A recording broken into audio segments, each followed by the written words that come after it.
In 12 News at 6 with breaking news. With just about 4 hours to go until a partial government shutdown.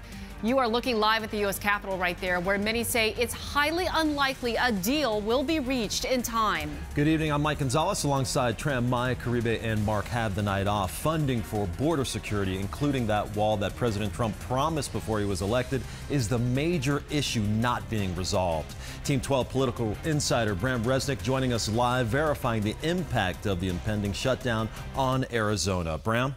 Yeah, all eyes turn to Grand Canyon National Park, the state's largest tourist attraction. 5,000 to 10,000 visitors a day, even in the winter.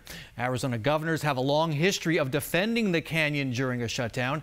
We verified Governor Doug Ducey is spending state money for the second time this year to keep the canyon open.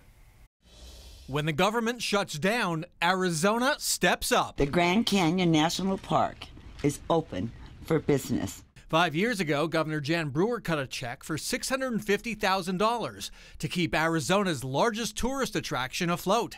That came during a 16-day government shutdown. Arizona should not have to pay the federal government's tab here. It's their responsibility. The feds were supposed to pay us back, but they never did. Governor Fife Symington set the precedent for trying to keep the canyon open during a 1995 shutdown. The feds feared Symington was attempting an armed takeover with state troopers and workers. He was rebuffed without a shot being fired. This year, Governor Doug Ducey chose the money trail blazed by Jan Brewer. During last January's shutdown, Ducey tweeted, "The Grand Canyon is open," after he wrote a check for $190,000.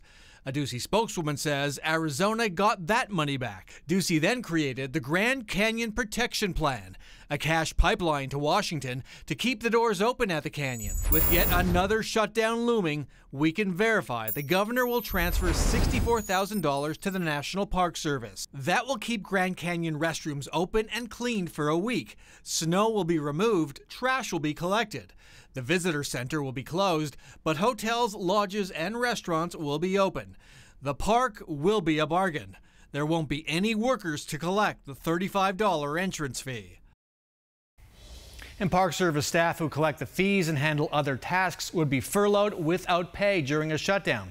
The other major impact in Arizona, the Department of Homeland Security would be shut down, but the border wouldn't be abandoned. Border Patrol agents, ICE agents, and airport screeners would stay on the job because they're considered essential employees. They just wouldn't get paid till a shutdown ended. Mail service, Social Security checks won't be affected. And if you're traveling to the nation's capital over the holiday week, the major museums should be open. But the greatest impact, tens of thousands of federal workers won't be getting paychecks during Christmas week, and who knows for how much longer. Let's send it back to you. All right, Bram, thank you. So who is to blame for the pending government shutdown? Is it President Trump, Congress, Mexico, or it's complicated? Head to 12news.com/yourvoice to cast your vote.